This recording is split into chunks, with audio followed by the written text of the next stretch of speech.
My Seven Chakras, episode 78. Be here now. The seven chakras, swirling vortices of energy, positioned throughout our body from the base of the spine to the crown of the head. For thousands of years, this ancient wisdom has been passed on from master to disciple. What are the functions of these energy centers? And could these chakras help you unlock your destiny and find your true purpose? Welcome to My Seven Chakras. And now, your host, Aditya Jai Kumar. What's going on, action takers? AJ here, and welcome back to your one-stop solution for information, insights, and tips that will transform your life. Now, we've got a lot of exciting plans for My Seven Chakras in the near future. New topics, new guests, and new ideas to help you progress boldly towards your human revolution. But as we head there, I need your feedback so that I can provide you the best information that you need on your journey. So my question is, what is your single biggest challenge when it comes to health and wellness? I repeat, when you think about your health and wellness, what is that one thing that you've been trying to do or trying to find, but you just can't find enough information about, or you just face a challenge every time you think about it? So send me a message by visiting our website. That's mysevenchakras.com, my7chakras.com. Go to the tab Connect, or go to the tab Contact AJ and tell me what is your single biggest challenge when it comes to health and wellness. Again, the way to message me is by going to our website, my7chakras.com, clicking the tab named Contact AJ and telling me what is your single biggest challenge in regards to health and wellness. I read all your messages and emails, and I'll provide the responses. And more importantly, I will use that information to find all the information, insights, and advice that I can in regards to that, what you need, and provide them to you. So thanks a lot for that. And moving on, today I am super excited to bring you our featured guest, Nico Luce. So Nico, are you ready to inspire? I am inspired already, yes. Wonderful. So Nico Luce has been practicing and teaching yoga for over a decade and has trained in various lineages such as Power Vinyasa, Ashtanga, Anusara, Yin, and Pilates. He's also a devoted student of Eastern philosophy and spirituality, which he weaves into the physical practice to create a profound transformational experience. Bringing meaning to the practice and attention to refined biomechanics are at the heart of his teachings. Nico and his family live in Switzerland, from where he travels internationally, teaching workshops, retreats, and teacher trainings, and regularly produces instructional videos for Gaia. So Nico, I've given our listeners a mini intro, but take about a minute and tell us a little bit more about you. Oh, well, you introduced me already, but basically I was born in France. I grew up in Argentina, where my parents were from. And when I was 22 years old, I went traveling around the world. And in India, in Agra, I met the love of my life. She's a Canadian woman. We're still together. That was about 16 years ago. And so then we moved to Vancouver, Canada. We lived there for 13 years. And when my yoga career gave me the opportunity to travel and to live abroad, we decided to move here to Switzerland. We're in the French-speaking part, and we live in the countryside, in actually a horse farm. And we love it. Beautiful. So if I'm not mistaken, you were in Vancouver for a good amount of time, right? Oh, yes. 13 years in Vancouver. We opened a yoga studio called Y Yoga in the North Shore. And now it's a big yoga chain across Canada. Of course, I've heard so much about it. And I'm not sure if you know that, but I'm based in Vancouver. And I love going to yoga studios. I used to regularly frequent Semper Viva, but ever since I came across Gaia, I watch the videos online. I watch your videos, which is so wonderfully done. And I noticed that you integrate philosophy and provide such great advice in addition to talking about the poses that yoga comprises. So I love watching your videos. and I do so all the time. Thank you. Now, Nico, we're going to talk about yoga a lot today, the union of mind, body, and spirit. But in order to get to that space and to be able to comprehend that information in a much better way, we need a dose of inspiration. So, Nico, what is your favorite inspirational quote, and how do you apply this quote in your life? The quote is this 3 words together: be here now. For me, is about being present. Life is happening right now. It only happens right now. And this moment will pass. All the moments pass. So perhaps the deepest spiritual practice is the most simple one, to just be present. We are part of life, and as life happens, we happen. We can never be separate from here and now. It's always here and it's always now. Here it used to be Vancouver, now is Switzerland. But here is always, I'm always here and I'm always now. And it's so obvious. And we forget to live in the present moment. And that is the practice of yoga in a nutshell. Wonderful. Be here now. And it's so easy, as you mentioned, to forget that everything happens right now. And sometimes we think a lot about the future in terms of planning and visioning and things like that. And we think a lot about the past, about what happened, things that we really can't control. And I love that you say that the deepest spiritual practice is the simplest. Be here now. And also one of our guests recently shared that one of the biggest gifts that you can provide to anyone is your presence. And you can only achieve that if you are here now. So thanks a lot for sharing. Yeah. So let's start with understanding, what is yoga to you? To me, yoga is the practice of being present. And it gives us the tools to be present in the physical body as a hatha yogi, but also to be present in your mind as a jnani yogi, or to be present in your heart as a bhakti yogi, or in any form that you want it. There are different tools. And so yoga is not the answer. Yoga poses the question first. Are you here now? Are you present? So then is self-empowering. And when I teach, I try to make a point about this, that we practice yoga. And yoga is not something out there. It's the practice that we do.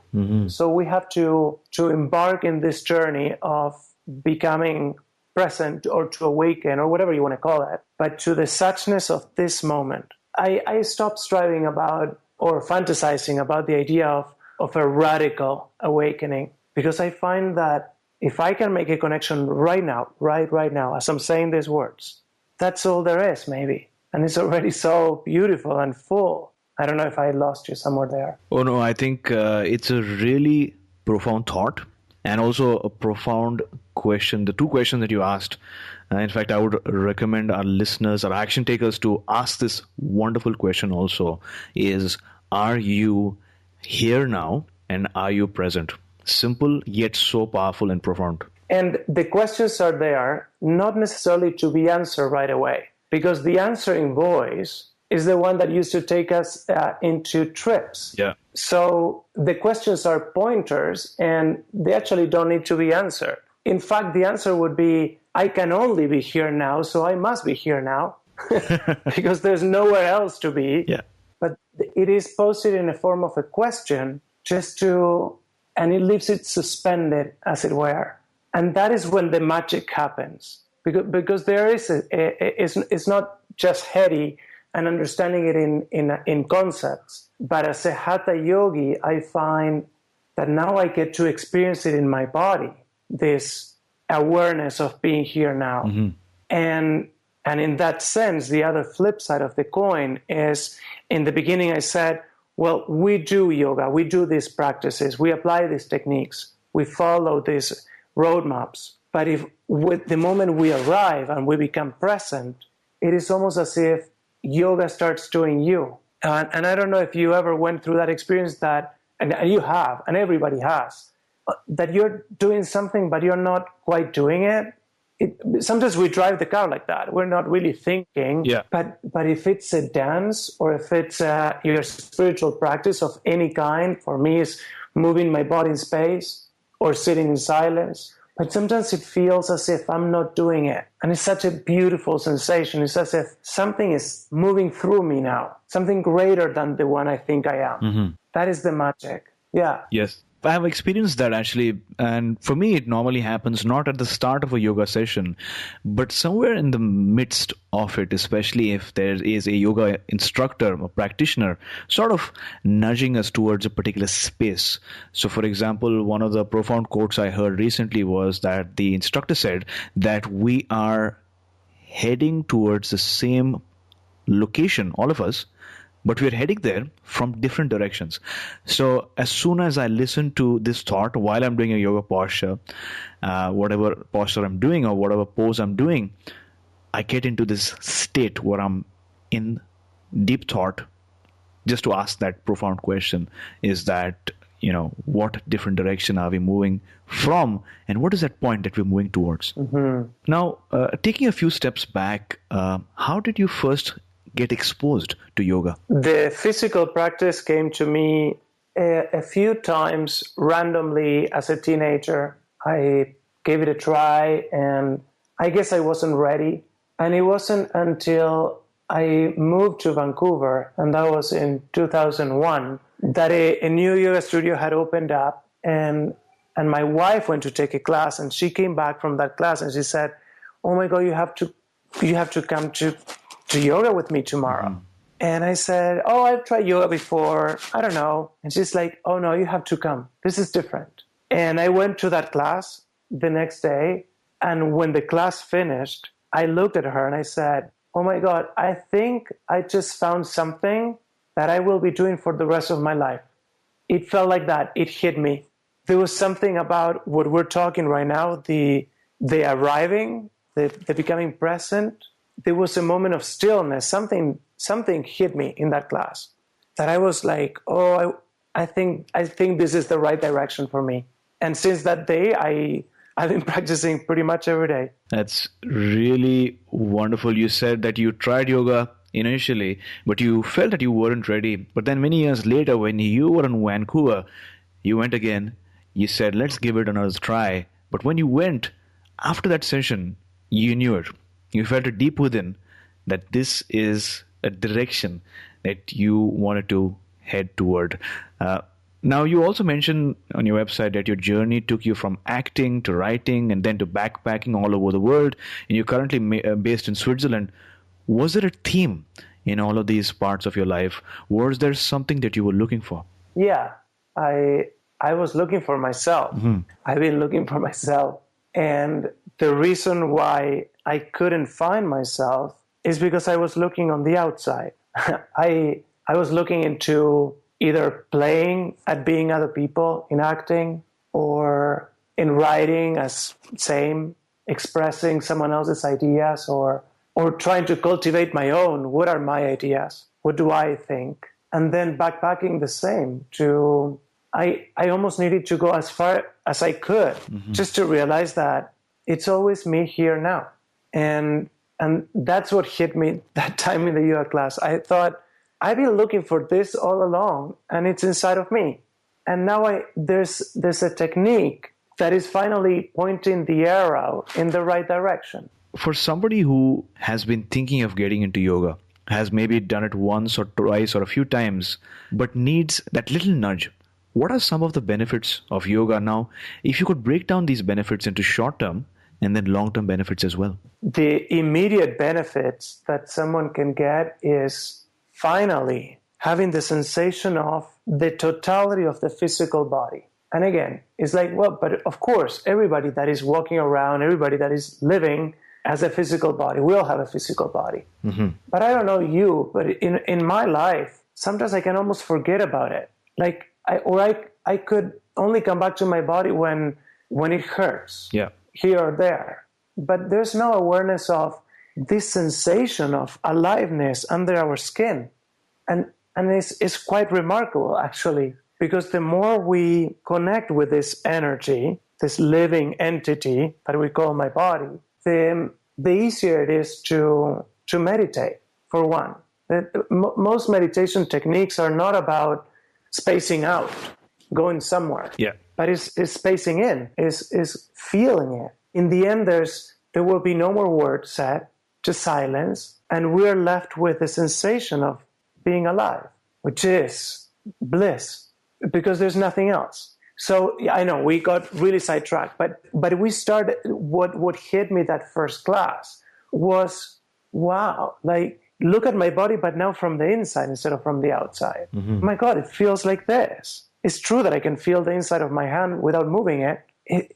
I can feel the whole thing as if it was one organism, which it is, as opposed to an amalgamation of parts. And that you get right away. You go to the first yoga class, and if you land in your body, it's something remarkable. I'm not saying that is the only thing that I can do it. Some people feel it when they go for a run. Some people feel it when they make love. Some people feel it when they eat good food. Well, yoga, you feel it without doing anything. And also when you do something and revitalizing the body by opening the channels. It's almost as if the life situation that we go through, our challenges, our habits, start creating energy patterns in the body. And they move very well in certain ways, and other areas are neglected. So as soon as you start getting into a harmonious opening of your body, these channels will open up, and this energy will move to areas that haven't been felt before, that we forgot we had. That you can feel right away. Right away. It changes almost immediately our level of attention, level of concentration, level of ease, which is important in order not to get disease, our level of contentment, because it helps us connect to the breath, and the breath is always happening. Yeah. The breath is not even something that we need to do, but this idea or this experience, not an idea, of being one with the breath, that's very soothing. That's practical. So for me, yoga was really powerful, and I can completely resonate with your thoughts as well. Initially, I was hearing a lot about this talk of mind-body connection, but for me, it was just mainly theory. But when I actually rejoined yoga, I did yoga as a kid, but then I totally forgot about it, and I rejoined yoga many years later. I was able to live the concept of mind-body. And for the first time, I could actually experience that in order to think a certain way, which might be difficult to just think about it, you move and you automatically think about it. And in order to feel a certain way, you actually think about it and then you feel about it. So I was able to actually live the mind-body connection, which other practices really didn't do that effectively for me, but yoga did. Yeah, because I think there's we're giving ourselves space in a yoga practice. One could say that writing, anything that we do is a mind-body connection. The mind and the body have to work together towards washing dishes. But what happens in yoga is that we are not doing many things at once. We strip down to do one breath at a time, and one pose at a time, and one practice at a time, one thing at a time. Wonderful. Now, I've watched many of your videos on Gaia while doing yoga at home, and I've noticed that you have a very different approach to performing yoga poses. You not only integrate philosophy into your sessions, but you also lay emphasis on proper breathing, which you refer to as subtle yet profound. I love that. Subtle yet profound. So could you talk to us about the importance of breathing during yoga? The importance of breathing, living. there's no we cannot go more than what is it, 5 minutes without a breath. I mean, it's life is breathing. And in yoga we have these two polarities about breathing, because on one side we become aware of the breath and we start moving it. Yes. And we start learning breathing techniques. And you can hold it a little longer here, and you can release it this way there, and you can accelerate it, make it shallow, make it deep. You start playing with it. Yeah. But eventually you have to let it go, because eventually either you go into Shavasana and the relaxation at the end where you surrender the breath and you let it come back to its normal flow. So there's the controlling of the breath, which is one of the ways some teachers translate pranayama, or there's the dancing with it. And the other part means that the breath is always coming and going, hopefully for a long time. But now we get to work with it, to wave with it, to go to places with it. It would be the equivalent to someone learning how to play an instrument. And at the beginning, we're making sound. And eventually, we become more in tune with the instrument that we don't really need to think so much which finger is going to press. And at some point, it gets to a point where the music is playing itself through the fingers of the pianist. Do you know what I'm talking about? So something similar with the breath. It's like, okay, take the clay, make any shapes, take the breath, start playing with it. And at some point, you go into your meditation, for example, which is the art of doing nothing, not even the breath. And if you can follow the breath, it takes you to the one place you've been seeking all your life. Here, boom. Wonderful. Now, I know that you conduct yoga retreats at some of the most beautiful destinations in the world, such as Indonesia, Greece, and Switzerland. What's it like attending one of your retreats, and what can a person expect? Well, someone can expect the ideal situation in the most awkward way. Because most people, when they think of vacation or tropical places, it's almost like going to paradise, and then you get there and you don't know what to do. Yeah. Well, this is the opposite. We're going to paradise, and we're doing a lot of yoga. And what astonishes me is that we're practicing. We do basically 2 classes a day: an early morning before sunrise meditation and pranayama, the breathing techniques, followed by a 2.5-hour asana practice. And this in the morning practice is more heating style, vinyasa, dynamic yoga. And then we do another session in the evening that is about 2 hours long, where we do the very chill yoga, very relaxing, restorative, gentle hatha, yin yoga. So we explore both sides, and it's amazing because we are removed from our daily lives. We don't have to clean and cook, and we can really take our times to explore all the subtleties of this practice. We have time. We have 7 days of 6 hours of yoga a day. And in the middle of the day, people can do whatever they want on the beach, hiking, activities. There's always something to do. But it's amazing the transformation that you can go through even in 7 days. Because if you put it together, it's about at least 30 hours of yoga in 1 week. And it's almost like you walk away with a different body. Yeah.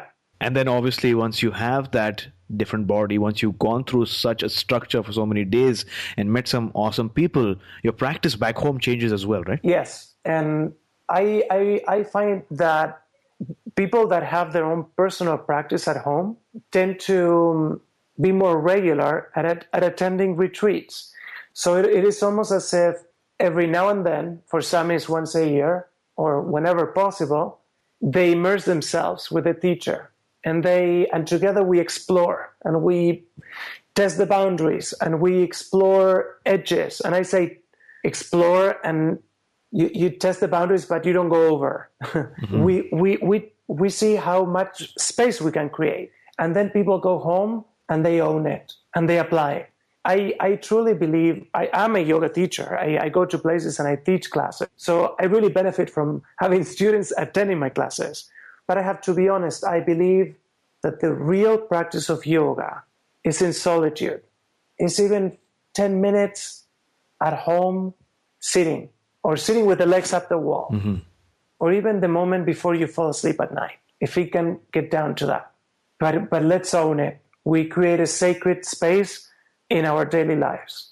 It could be in the corner of the room, but a moment of personal quality time, I call it. Wonderful.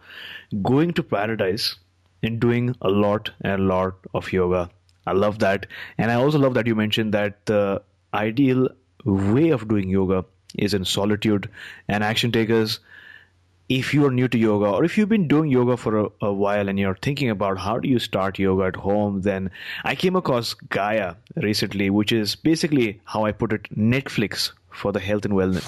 Health and wellness. So you have loads and loads of really good content, good video, good HD quality videos, and people who've spent pretty much their entire lives learning yoga and teaching you right in front of you, including Nico Luce. I have no affiliation with Gaia, but I love it a lot and I do it myself. So if you can check it out, that's gaia.com. They've recently shifted or changed the name from GAIAM TV to Gaia, but check it out and let me know what you think about it. Now, Nico, from what you shared, yoga is the union of mind, body, and spirit, and a regular practice of yoga can really transform our lives. But when you think about life transformation, it might seem a bit overwhelming. So, in order to start somewhere and really get some momentum going on, is there a health tip that you'd like to share with our listeners? A health tip. Yes. And it would have to be to do, if there's one thing, it would be to become aware of the state of our being at any given time, as if we were doing quick checkups on ourselves. What is the state of my being right now? Mm-hmm. What is the state of my being right now? Not just my body, not just my emotions, the whole of it, all of it.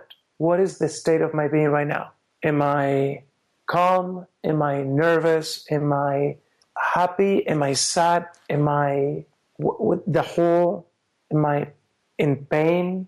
Am I bursting with energy? Mm-hmm. Because when we don't know, it takes us for a ride, and we forget that the whole point was to become present, to be here now. So a good question to ask is, what is the state of my being right now? That will affect the energy that moves through it, through this being, the attitude to whatever happens in our daily lives, the way we respond to our family, our friends, co-workers. The state of our being right now changes everything. Well, thanks a lot for that powerful tip. Now, Ricky Rogers once explained that strength doesn't come from what you can do. It comes from overcoming the things you once thought you couldn't. Overcoming the things we once thought we couldn't. That happens when we begin to look at a challenge in a new way. Just like a surfer looks at a large wave, not as a barrier, but as an opportunity to paddle toward it, learn it, and then ride it. So, Nico, take us back to a time when you faced a major challenge. What was your initial reaction to the challenge, and then how did you overcome it? I'm going to take you to something that is just happened in my life.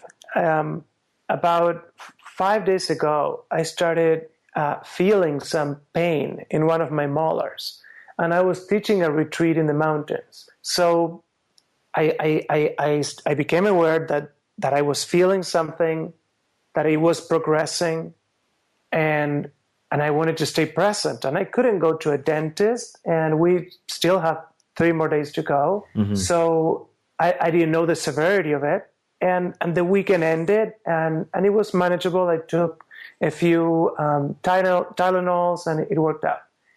But then it got stronger and deeper, and to a point that last night I couldn't sleep at all. The pain was excruciating, and the appointment to the dentist was today. So last night I can't sleep, and I'm awake in bed, and the voice in my head back to, so this is the situation. You're feeling pain, and we don't want to feel pain. I didn't want to feel pain. It was so painful. Like 1 to 10, it was 10. Mm-hmm. But what can I do right now? Because this is happening. And the me not wanting to feel what's happening not only makes what's happening more painful, it creates hell. It creates suffering. That is suffering. That is I'm feeling this, but I want that. I'm feeling pain, but I want joy. And then my practice was, then if pain is what there is, then let's feel the pain. Let's just, as an exercise, Nico, feel the pain. And I fell asleep like that, feeling the pain. I slept for like about 2 hours, feeling the pain. It was interesting. And now the pain is gone. I knew it was going to be gone. There's no pain that lasts forever, no emotion that lasts forever. And even if it's going to be the last one, even more. Well, it's the last thing I'm ever going to feel. Let's feel it. Mm-hmm. So back to the beginning, the being here now. The here now may be chaotic. Sometimes the here now is painful. Sometimes the here now is peaceful. Mm-hmm. But coming to terms with it, I am here now, meaning here now are part of who I am. And I cannot relate to the here now as if it was my enemy because I'm fighting myself. I didn't provoke the pain in my molar. It just happened. So be with what's happening. And of course, make the appointment, go to the doctor, get it fixed. But everything will happen at its own time. It's very interesting to do as an exercise, to feel the feeling, to check in, and not to relate to it as if we were trying to push it away, to take it as another experience. Mm-hmm. Now I can talk about it. Last night I couldn't talk about it. This morning I was really grumpy about it. Yeah. So looking back now, maybe in one sentence, what is it one major life lesson that our listeners can take away from your story? Be here now. Be present.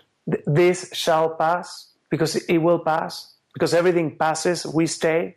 So time passes and space almost passes as if we were going through the galaxy, like in Star Wars. Mm-hmm. Sometimes I have this idea that, you know, in the very old cartoons, that the character was always in the middle of the screen and what was changing was the background. Yeah. So instead of us thinking of us going through life, it's almost like life is going through us. Mm-hmm. And this is the only place to be where I am right now. And the experience of the moment is feeling what I'm feeling. That perhaps the meaning of life is not understanding or figuring out the secret. Perhaps the meaning of life is being alive. The meaning of life is living through whatever we're living. Well, thanks a lot for sharing your powerful story with us. And first of all, making it to this interview, even in such a situation. So I'd like to thank you for that. And that's a reminder for us. If there's pain, then take some time to feel the pain, not to escape it, but to just take some time to feel it. Because as you mentioned, change is the only constant. Seen another way, a challenge is an opportunity for growth if you do something about it and take action. But again, spend some time to experience the situation that you are in. Now, something that makes a challenge easier to deal with is when you find your calling or your mission or your purpose, depending on how you term it. Because when you're on your path, then every failure, every obstacle or every challenge seems worth it because you know that you're heading there slowly but surely. And on that very note, Jerry Gillis once said, you will recognize your own path when you come upon it because you will suddenly have all the energy and all the imagination you will ever need. So Nico, have you found your life's purpose? And if yes, what is your life's purpose? I believe I found it a few times. And when I was into acting, that was my purpose. And I loved every moment of it. Mm-hmm. And when I morphed into a yoga teacher, I love every minute of it. And somehow I can relate those two things because they were very strong passions for me. I get your quote. What you were saying is when going to work is so exciting, it gives you energy. When you get more than, if you give it all, you get so much more in return. I can teach yoga forever. I can teach yoga with pain in my molar. I love it so much. I forget about the pain too. It takes me to places. Taking people to places takes me to places because we have to go together. In the Buddhist tradition, they relate the teachings of the Buddha as if it was a raft. Mm-hmm. But someone has to drive this raft. Yeah. So then the yoga teacher does that. And but because I'm taking them, and it's funny because I take people to places too. We go to Bali or to Goa, and I take them into the jungle or the beach or whatever, and we all go together. So the fact that I'm not there guiding from afar, but I'm in the space sharing this moving energy, it's so rewarding. I love it. That is my purpose. My purpose is definitely to spread these teachings, definitely, because they mean so much to me. They're so dear to my heart. I've seen people becoming so powerful by using these tools, people becoming responsible, people becoming reliable, honest, the best qualities. So I'm not saying that is the only raft. There are many. Take anyone. I do yoga because it's really fun on top.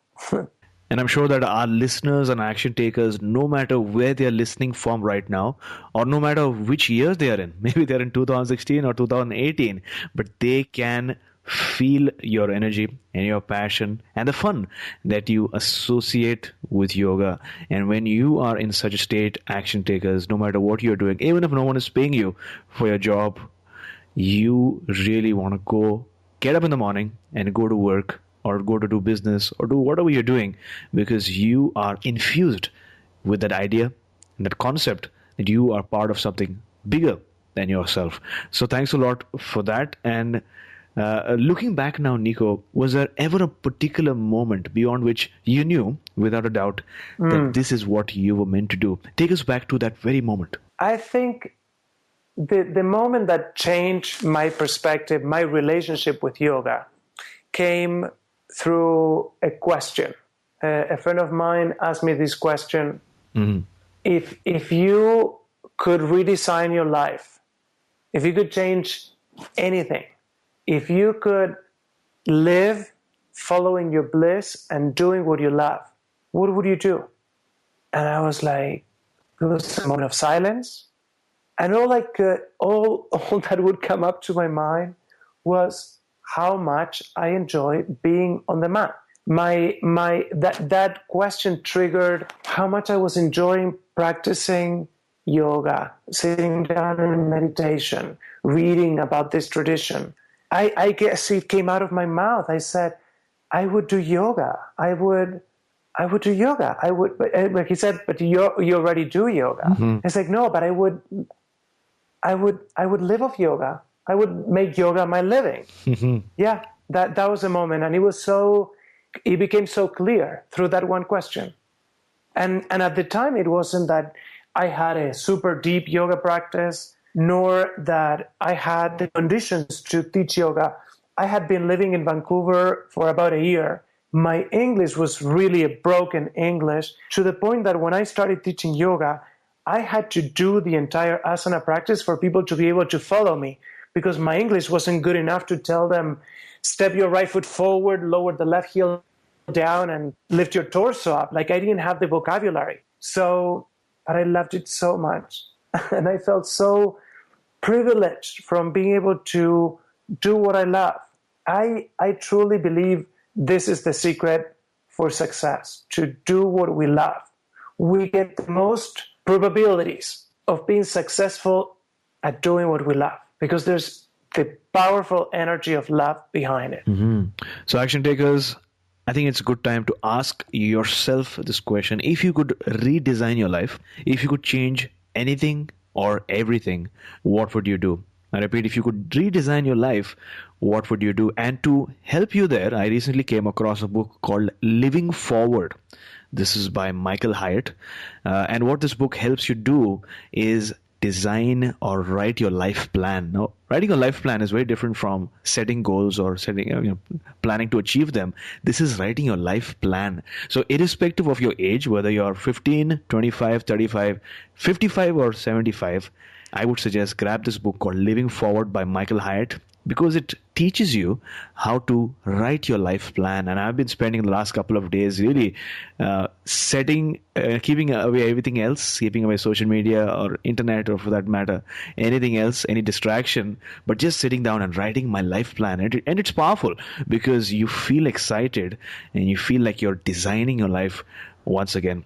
So thanks a lot for reminding us, Nico. And we have finally arrived at the last round for today's episode, the wisdom round, during which I ask you 4 rapid fire questions and you respond with nuggets of wisdom so that our listeners can take notes and take action. So are you ready? Yes. Looking back at your life, what is the best advice that someone ever gave you? This one man in India, after I closed a bass door on his fingers, and while he's bandaging his fingers that are bleeding, looked at me and said, "Shit happens." And I said, "Oh, sir, I'm so sorry." And he looked at me again and he said, "Don't worry, shit happens." Mm-hmm. And it hit me so hard. Shit happens. And beautiful things happen too. Everything happens, including shit. So when shit happens, not to take it personal. Yes, we are going through shit, but not to make it is against me. Life is against me. No, it is another episode, another moment. Shit happens. Mm-hmm. Name a personal habit that keeps you going. Eating well. Mm-hmm. Eating healthy. So Nico, what is your morning ritual like? Well, I wake up in the morning and I help the kids get ready for school. And once they're off to school, I have breakfast and then I do my practice. And yeah, I just do my practice at home.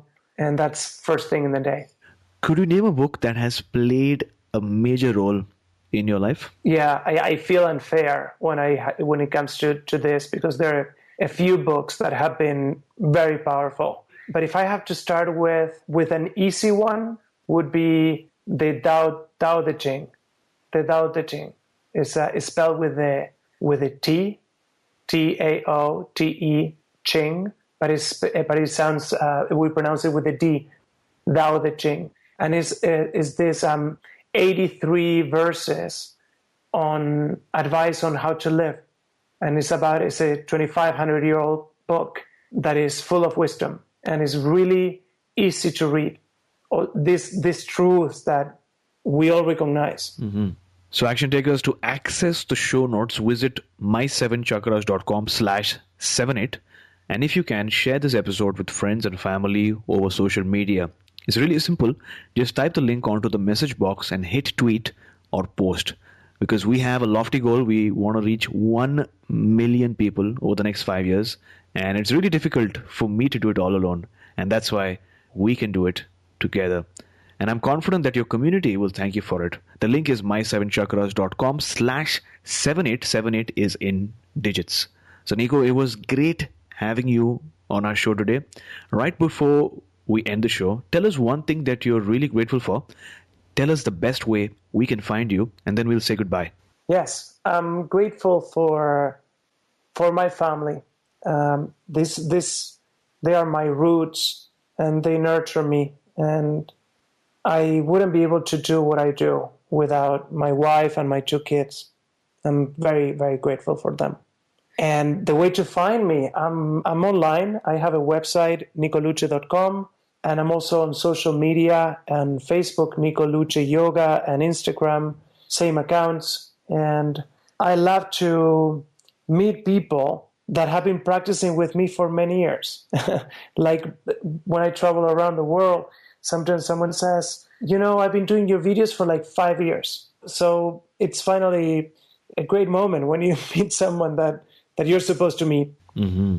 So there you go, action takers. If you are already a yoga practitioner, or if you've been thinking about it for a while, and if you want to embrace yoga, not just as a practice, but as a way of living, as a philosophy, then head on over to nicoluce.com, nicoluce.com, because you'll find a lot of wisdom, a lot of stories, a lot of ideas on how you can take your yoga practice to the next level.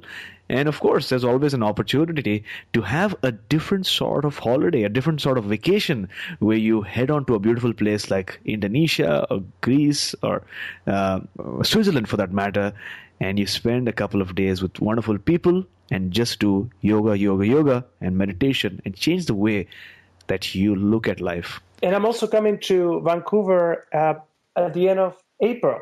I will be teaching workshops, and so people from the area, all my neighbors, you can join us in the North Shore. Absolutely. So you mentioned April, right? Yes. Wonderful. So we'll have the link to the website as well on the show notes. So you can always head on there and click the button and go right there and, understand and learn more about the events and the workshops as well.